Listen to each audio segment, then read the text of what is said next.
Thank you, Dr. Jiten Singh ji, my colleague in the Science Ministry,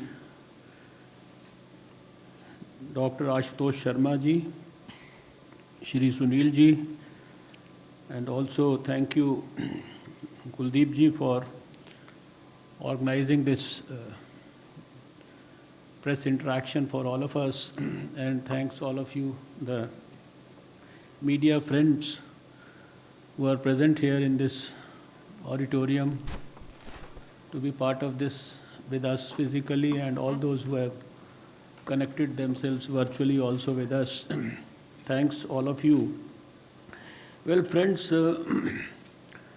my task has been made easier by the statements that have been made just now by my dear colleague Dr. Jiten Singh ji and Dr. Ashutosh Sharma ji. But even at the cost of repetition of many things, I would like to underline and restate a couple of things which are relevant and important for today's press conference.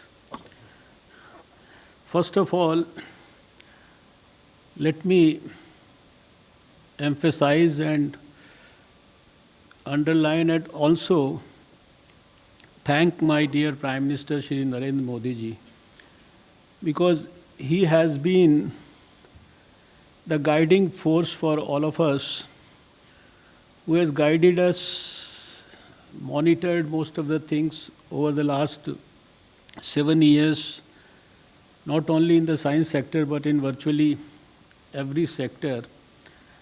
And for this revolutionary thing that is going to start from today, he has been very, very passionate about ensuring that this is introduced. We have this very, very long awaited significant reform to happen in this particular sector. Just to give you an example, that for an organization like Survey of India, which is a government organization, which is more than 250 years old, which does a specialized job of doing all these surveys, creating all these maps. Even after 250 years, all that started in the colonial era, when the Britishers used to rule over us. Survey of India, a government organization, also for doing their own activity, had to take permissions, approvals, and there were regulations for them also, and they had to go to the Defense Ministry, they had to go to the Home Ministry, they had to go to the IB, they had to go to the Civil Aviation Ministry for taking approvals for their own work. That was in fact the government work, and it in fact took almost sometimes many months, ranging from 3 months to 6 months to many times more than that. And we have seen over the years now, especially after 2014 under Prime Minister Modi ji, he has been very passionately reviewing everything that has happened in this country in the last 70 years, getting into the nitty-gritty of all the things, ensuring that whatever is needed to make things better, easier for the people of India, to alleviate their long-standing sufferings, to ensure that with the introduction of reforms in all sector and giving away or getting rid of old laws or regulations or things which have now become irrelevant or redundant, Prime Minister Modi has ensured that there is a radical change in every sector. And we all know that by now over 1500 laws which ceased to be people friendly or of any significant better use for the people of India, they have all been shown the way to the dustbin of history. And many such things have been done in the last 7 years under him, including so many missionary activities, so many missions that have been launched, maybe around Digital India, Swachh Bharat, Swasth Bharat, etc., etc. So I would strongly say that all this that we are talking about today, and we feel fortunate enough in the Science and Technology Ministry that we have the continuous guidance and monitoring of our Prime Minister Narendra Modi ji, and it is because of him that these new guidelines have been able to see the light of the day. Just to what I repeat is repetition, but I want that it should be highlighted and stressed and impressed upon everybody. And I'm sure that these new guidelines, they will significantly boost the innovation geospatial sector, and they will certainly play a very, very important role in fulfilling or realizing or helping the country in realizing the dream of our Prime Minister. He has dreamt about a new India by 2022. He has asked everyone to work sincerely, dedicatedly, and honestly for an Atmanirbhar Bharat. And he wants India to grow into a $5 trillion economy. And I can say with a lot of conviction, and with whatever experience I have in the Science and Technology Ministry, and with what is going to happen with the easing out of all these regulations and the deregulation activity, which has already happened in most of the countries of the whole world. In fact, I would say India is a little late in doing that. It's already a global phenomenon that has already happened. So these new guidelines, they are going to liberalize map making and democratize geospatial data sets, which is the crucial requirement for the geospatial industry. And that's, I think, the most important thing. At present, without these guidelines in place, several 100 billion positive sectors like farming, mining, urban construction, transportation and delivery, location, services for e-commerce, communication like 5G, etc., they are all suffering because of the non-availability of high-quality maps, which are critical for these key sectors of the economy. Since government is committed to removing all the legacy bottlenecks towards achieving this $5 trillion economy and the Atmanirbhar Bharat, we decided to bring in high-resolution maps that will remove all the previous problems. Friends, location and tags added to the data shall make it geospatial, and its value will increase manifold. Availability of data and modern mapping technologies to Indian companies shall also be crucial for achieving a manifold jump in our economic growth. Existing guidelines for acquisition and dissemination of geospatial data generated in the country, they had become quite redundant by now. And we have now chosen to replace them once for all. The new guidelines will also institutionalize the ease of access to geospatial data produced using public funds as envisioned by our Honorable Prime Minister. Under visionary leadership of Shri Narendra Modi ji, it is time to move away from approvals to self-certification, which has been highlighted by both my colleagues in their statements just now, for acquisition and production of geospatial data and the associated services like maps. New guidelines shall also stimulate and empower our domestic industry and surveying agencies.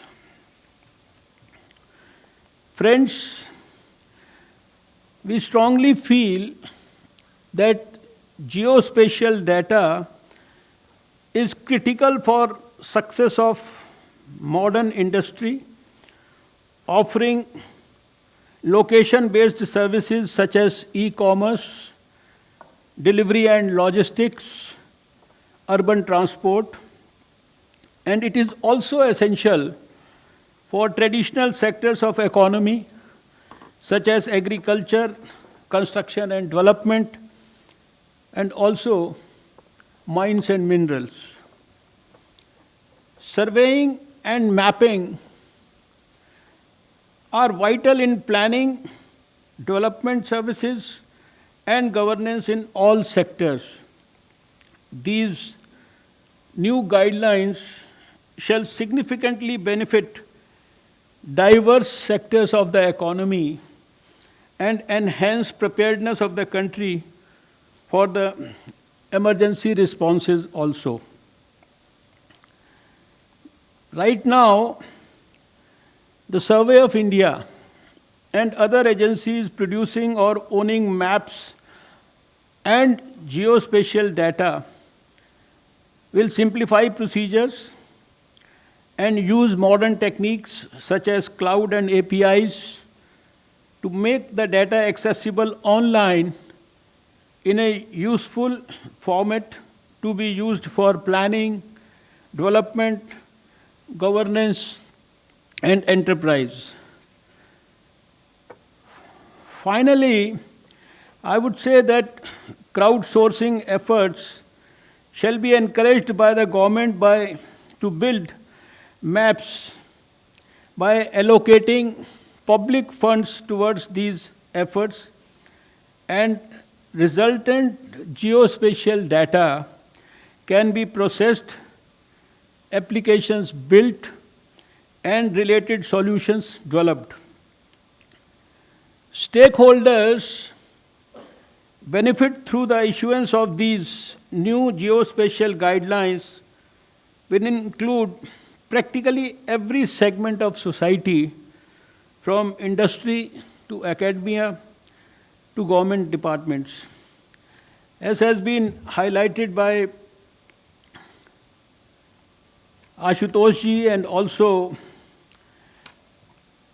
Dr. Jiten Singh ji, the whole sector will now open up in a big way, and 1 lakh crore worth of geospatial data value may be acquired and used by 2030. And it's going to be a big transformative process for the whole country. And we know about the Google Maps, but if we have to make our own services available, we have to liberalize, we have to start collecting, using and sharing data, and all this is going to happen in a big way from now onwards.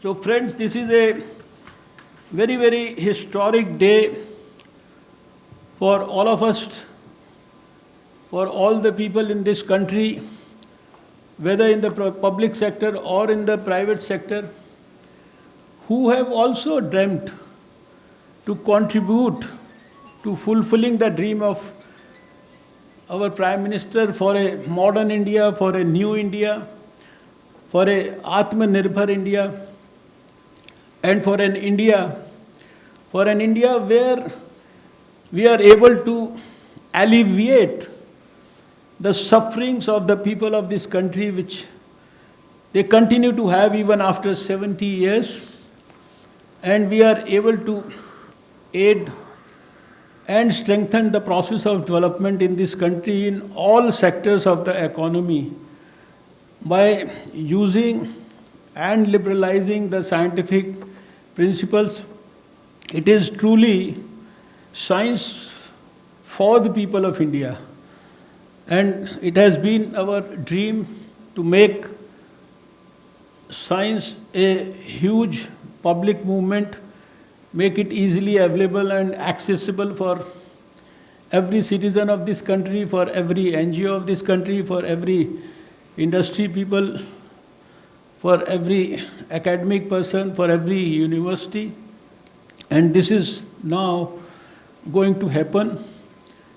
In 2020, in spite of COVID times, our ministry worked on a detailed Science and Technology Innovation Policy 2020, which resulted after consultation from over 25,000 stakeholders of different nature. And this is all about ensuring that we are able to use science under the guidance of our Prime Minister Narendra Modi ji to deliver for 1.35 billion people a new India where we can bring back smile on everybody's face, where we can ensure that good quality health, education and nutritional facilities are available for every child in this country, even in the remotest part of the country. And for that, all that is required on the developmental front, it is aided in the maximum possible and the best possible way with the help and the involvement of all the stakeholders in all sectors. So this is all about this new policy, these new guidelines. And I would like to tell you that in the future times, in not too distant future, you will see that these guidelines will be replaced by a policy, and to ensure that these guidelines and ultimately the policy is implemented in the best possible manner, effectively, in the most transparent manner, ensuring that everybody is able to exercise his right to use the guidelines for the country. We will have a interdepartmental committee which will have representatives not only from science and technology but also from ministries like Defense, Home and Civil Aviation, and also all the surveys like you know about the Survey of India, but there have been other surveys, archaeological and the Forest Survey of India and others, the geological surveys. They will all find their place in the committee, which will ensure that we implement these guidelines in true spirit with utmost dedication and sincerity. Thanks all of you for being a part of this conference in COVID times. Namaskar, Jai Hind.